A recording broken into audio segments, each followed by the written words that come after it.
Este tema que voy a abordar el día de hoy me gusta y también me llega a pegar mucho. Es hacia una nueva concepción diagnóstica de los trastornos del espectro del autismo.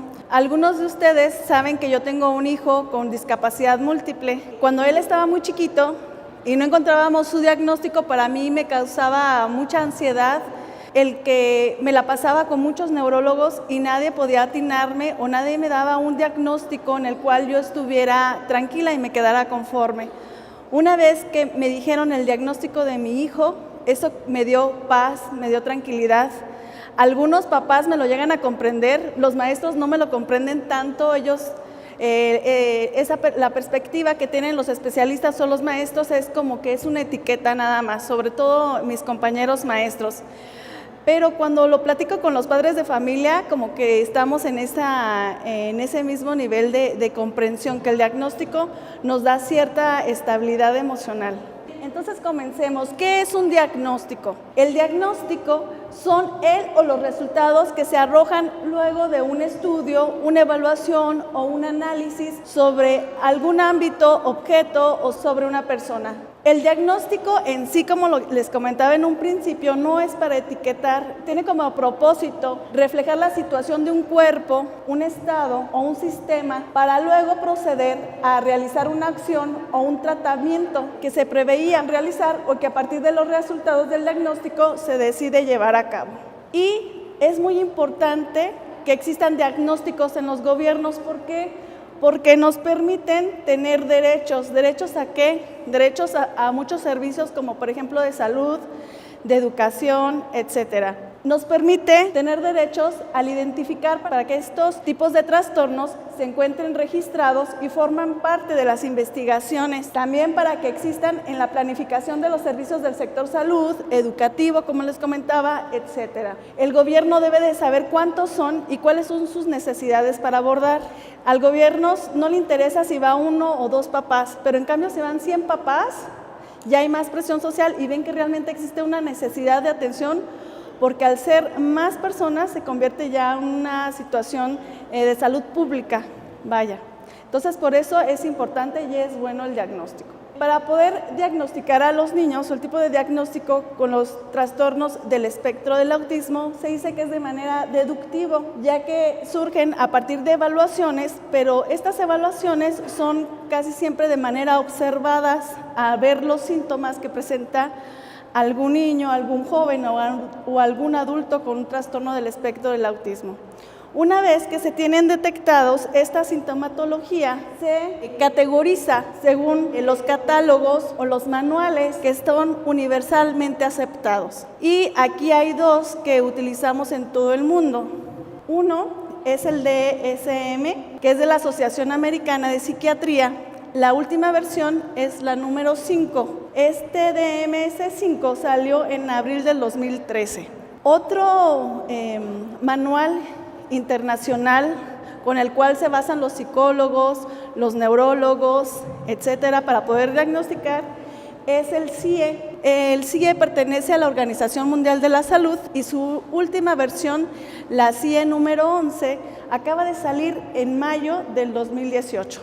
Estos manuales diagnósticos, como les comentaba, nos permite categorizar diversos trastornos del neurodesarrollo, nos permite establecer un diagnóstico, pero como comentaba en un principio, el diagnóstico no sirve para etiquetar a las personas, sirve para tomar un punto de partida para poder intervenir. Y vayamos un poquito a la historia. ¿Cómo fue que se fue desarrollando el diagnóstico sobre los trastornos del espectro del autismo? Se tiene considerado, algunos expertos, que el padre del autismo es Leo Kanner o Asperger, pero ¿qué creen? Que 20 años antes, esta psiquiatra, Grunia Efimovna Zukareva, judía y ucraniana, publicó una detallada descripción de los rasgos de autismo en una revista rusa en el año de 1925. Al año siguiente publicó un artículo en la revista alemana en la cual describía a ciertos niños que tenían una patología, a lo que ella le llamó psicopatología autística, algo muy similar a lo que describió Asperger, pero 20 años después. Ella estuvo trabajando con algunos niños que tenían la psicopatología autística y empezó a trabajar actividades como más recreativas, vaya, no tanto desde el enfoque clínico como en aquel entonces. Entonces, a quien le debemos la categoría de diagnóstica del autismo es a esta psiquiatra, ¿sale? Durante 40 años de que ella dijera esta nueva categoría, la palabra autismo se utilizaba para describir un subgrupo de pacientes que padecían sufrir esquizofrenia y que tenían como característica principal que se mostraban ensimismados o ausentes.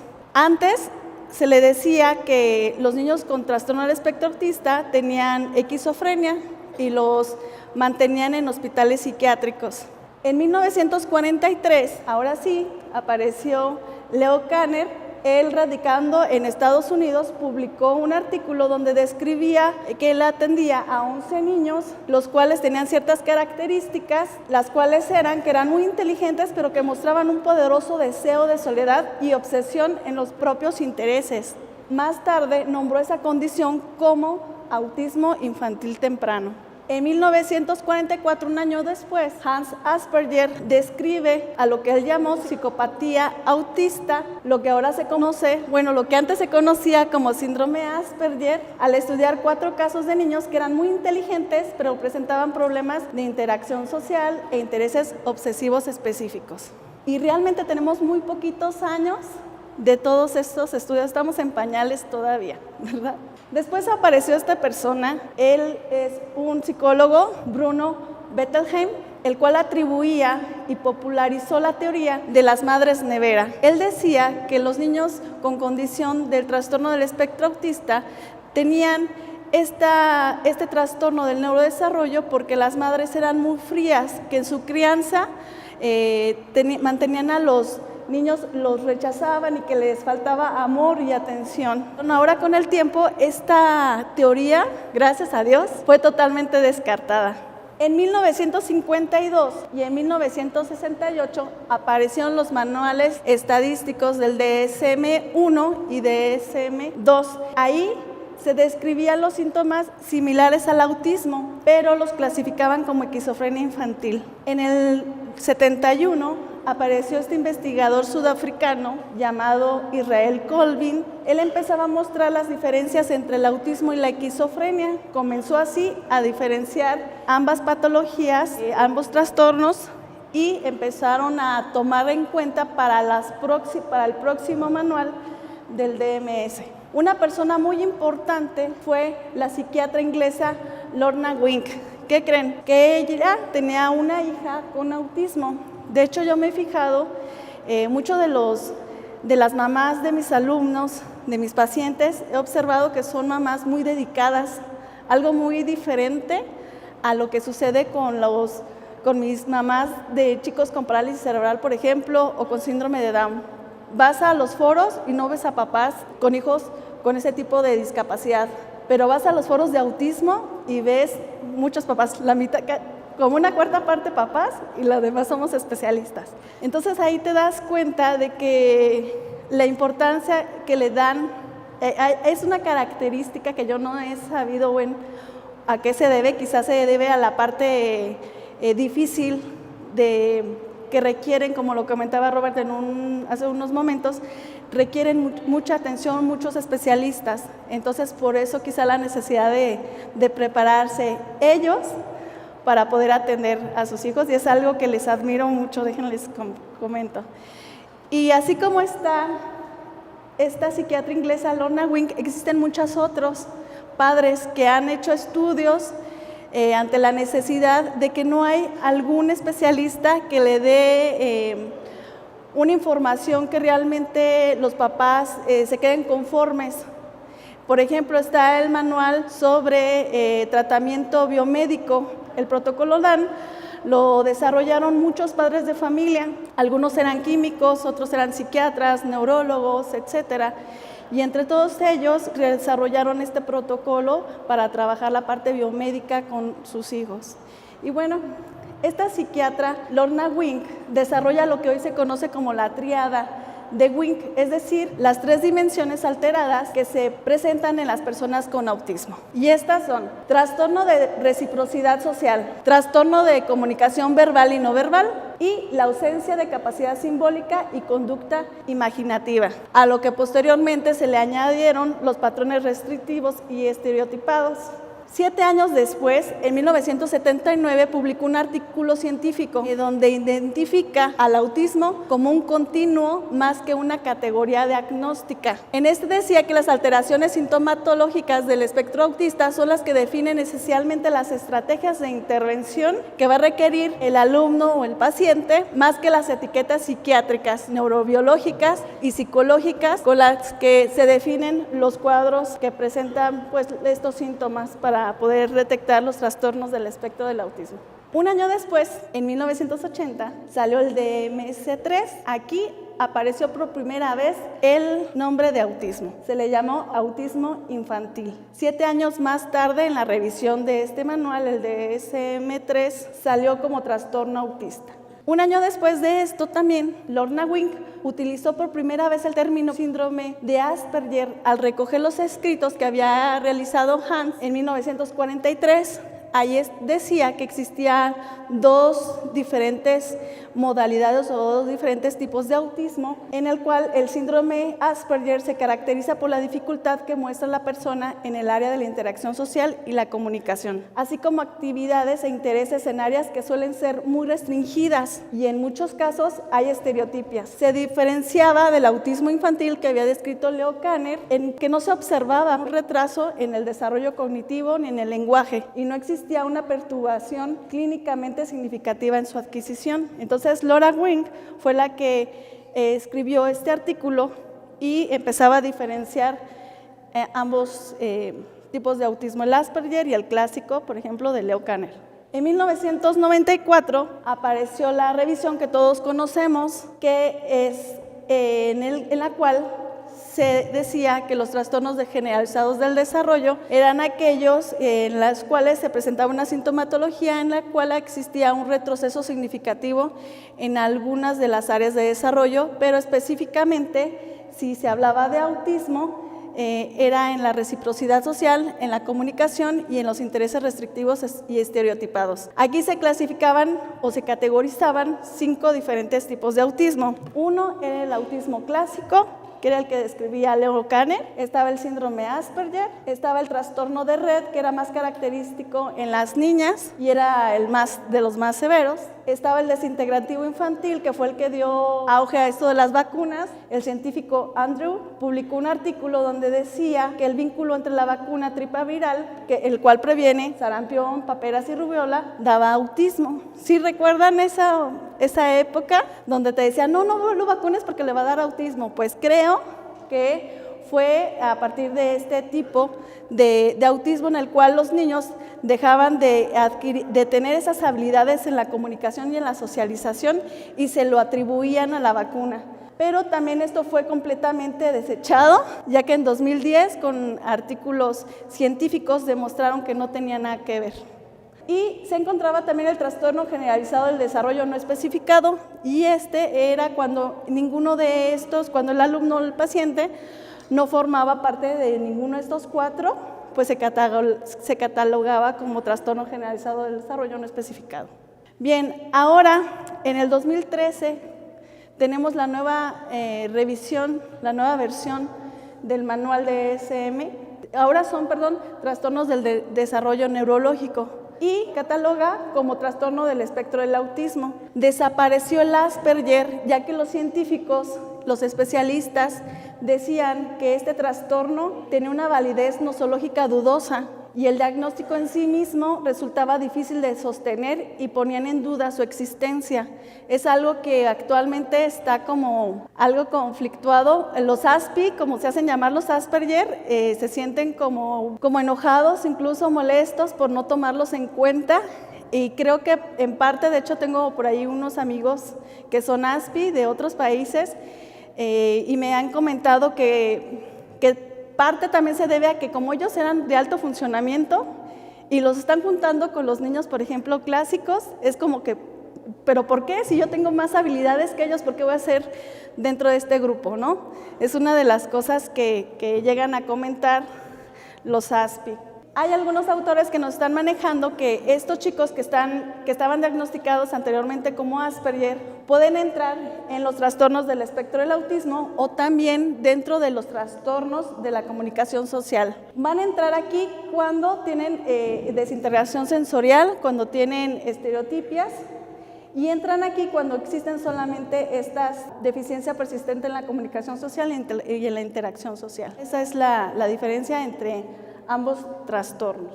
Ahora, dentro de los trastornos del espectro del autismo, hay dos características que debemos de observar. Además de observarlas, tenemos que evaluarlas y tenemos que ver en qué grado se encuentran. Por ejemplo, la deficiencia persistente en la comunicación social y en la interacción social, si es del grado 1, 2 y 3. Los grados son 1, necesita ayuda, que digamos es el más leve. El nivel moderado es grado 2, necesita ayuda notable. Y el más severo es grado 3, necesita ayuda muy notable. Otro aspecto, sintomatología que debemos de evaluar, observar, son los patrones restrictivos y repetitivos del comportamiento en intereses o en actividades. Y ahora agregaron en este nuevo manual los desórdenes del procesamiento sensorial, que como les comentaba en la mañana, muchos de los chicos con autismo llegan a tener eso, lo que llamaba antes Gineires, desintegración sensorial, y ahora Lucy Miller, desórdenes del procesamiento sensorial, que es lo más nuevo, más novedoso. Tenemos que anotar, el psiquiatra, el especialista, tiene que entregar si el chico es trastorno del espectro del autismo con deficiencia persistente en la comunicación social y en la interacción social, grado número 2, por ejemplo, en patrones restrictivos repetitivos de comportamiento en grado 3, y si tiene algún déficit intelectual acompañante, o si no lo tiene, si viene con o sin deterioro del lenguaje acompañante, si viene asociada a una afección médica o genética o a un factor ambiental conocido, si está asociado a otro trastorno del desarrollo neurológico, mental o de comportamiento, y si presenta catatonia. Catatonia son movimientos repetitivos que no pueden controlar. Forman parte también dentro del manual del DSM.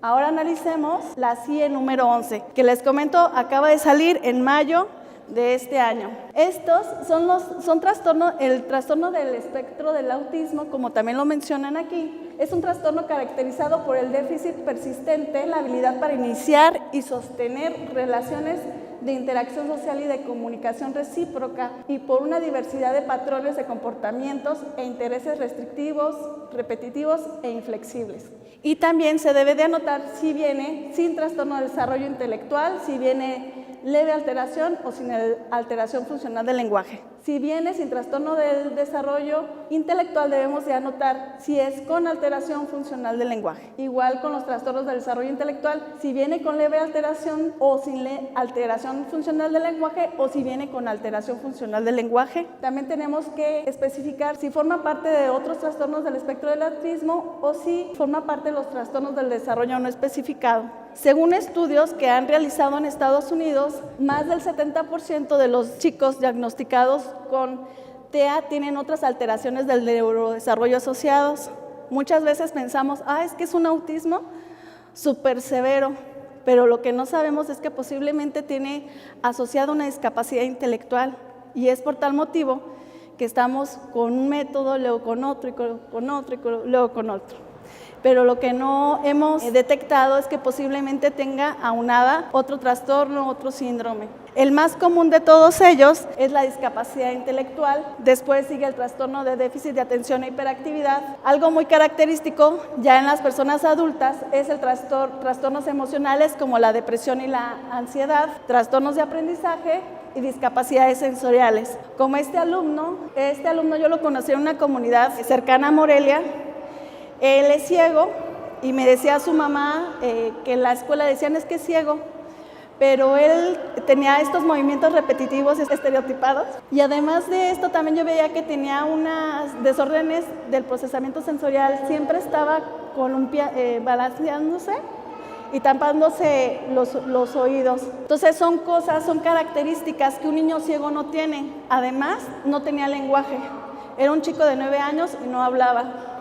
Entonces, cuando lo empecé a observar y detecté que posiblemente tenía un trastorno del espectro del autismo, lo canalicé y efectivamente, él tiene una discapacidad visual y un trastorno del espectro del autismo. Tenemos una alumna, de hecho vine con unas compañeras, ellas trabajan en una escuela especial de sordos y les llegó una chica, una niña de 4 años, que además de ser sorda, también tiene trastorno del espectro del autismo y entonces es algo muy complicado, para ellas les resultó algo muy complicado porque esta niña se salía, del molde de los sordos, ¿no? Entonces empezaron a observar que había algo, pues lo que tenía era esta doble condición también. Cuando yo llegué a la escuela me decían, Moni, es que tenemos el caso de una chica con síndrome de Down que no sabemos qué hacer con ella. ¿Tendrá solamente síndrome de Down?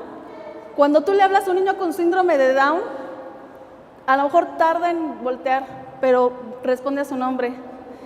Otra cosa, la insistencia con la mano, la estereotipia, ¿verdad? Entonces hemos empezado a trabajar con ella y hemos visto buenos resultados, que era lo que nos faltaba, un diagnóstico para saber qué caminito debemos de seguir en su intervención. Entonces tenemos que tener mucho ojo, tenemos que observar muy bien y acudir con los especialistas para que nos den una guía de qué hacer con nuestros hijos, con nuestros alumnos. La evaluación debe de ser lo más completa posible y debe de evitar también al mismo tiempo pruebas innecesarias que dupliquen resultados sobre los que ya se tiene certeza o que de forma injustificada dilaten la presentación del informe o causen malestar tanto al chico con trastorno del espectro autista o a los papás. Yo les recomiendo, ahora lo que he hecho con mi hijo cada vez que voy al neurólogo, cada vez que voy con algún especialista, ya me llevo yo mi hojita como de su historia clínica, que es lo que he hecho, entonces ya llego y se la presento al doctor. Antes de ir, otra recomendación que les puedo hacer, antes de ir con el doctor, anoten cuáles son las preguntas, las dudas que ustedes tienen, porque luego estamos ahí con el doctor en la consulta y se nos pasa. La evaluación debe de llevar estas 3 pruebas. Se recomienda. Una es la historia clínica. Aquí se van a recoger la información sobre la historia del chico, los antecedentes médicos y familiares. Se debe de hacer una evaluación médica que incluye estudios psiquiátricos y biomédicos. Y se debe hacer una evaluación psicopedagógica para medir su cociente intelectual, sus habilidades sociales, habilidades comunicativas y lingüísticas y cuáles son sus competencias adaptativas. Estas son algunas de las pruebas que pueden utilizar para saber su historia clínica. Aquí hay una página en internet donde pueden encontrar el ADI, por si gustan anotarla. Está la DISCO, están algunas fichas anamnésicas también que han servido. Ángel Revier tiene una sobre los trastornos generalizados del desarrollo, no sé si la vayan a actualizar, pero se encuentra en internet y también puede servir. Está la exploración biomédica. Esto es para encontrar los trastornos subyacentes de índole neurológica, metabólica o genética que pueda tener agregado al trastorno del espectro del autismo, que pueden ser exámenes de la piel, una evaluación de la audición, de la visión, parámetros de crecimiento, perímetro craneal, etc. Otras pruebas complementarias pueden ser análisis rutinarios, estudios genéticos, estudios metabólicos, estudios de genética molecular, porque se ha detectado, así como la trisomía número 21, se han encontrado también muchos cromosomas que están involucrados con los del trastorno del espectro autismo, nada más que no es uno, son muchos. ¿Verdad? Es la complejidad que tenemos y para eso sirven estos estudios también. Estudios electroencefalográficos, resonancias magnéticas, perfil sensorial para ver los desórdenes del procesamiento sensorial. Y aquí hay unas pruebas estandarizadas, también les pasé esta página de internet, aquí vienen unos test interactivos que claro, yo les recomiendo acudir con un especialista. Esto solamente nos da una idea, pero nosotros no, como maestros no podemos diagnosticar, solamente detectamos y canalizamos. Se encuentran, estos instrumentos sirven para codificar el comportamiento presente en el autismo. Está el A2, la CARS, la GARS, está la PDA, que aquí en Querétaro tenemos a Manuel Esker Samuano, vienen 25 reactivos diferentes donde se evalúa lenguaje, socialización, intereses restrictivos y estereotipados, y él nos propone 3 diferentes categorías: el trastorno autista, rasgos autistas y no autismo. También acaba de salir su actualización y esperemos pronto irnos a reactualizar, ¿verdad?, sobre esta certificación. Y están las pruebas de evaluación cognitiva que las puede realizar una maestra de educación especial, una psicopedagoga, un psicólogo clínico, y estas es Later International. Están estas tres, pero yo trabajo con esta que es la guía Portage, también está en internet. Se evalúan 5 áreas de desarrollo. Lo único malo de esta prueba es que es hasta los 5 o 6 años, pero nos puede dar una guía de qué es lo que podemos hacer. Está también el currículum Carolina para preescolares con necesidades especiales. Y bueno, aquí, ¿qué es lo que quiero llegar aquí?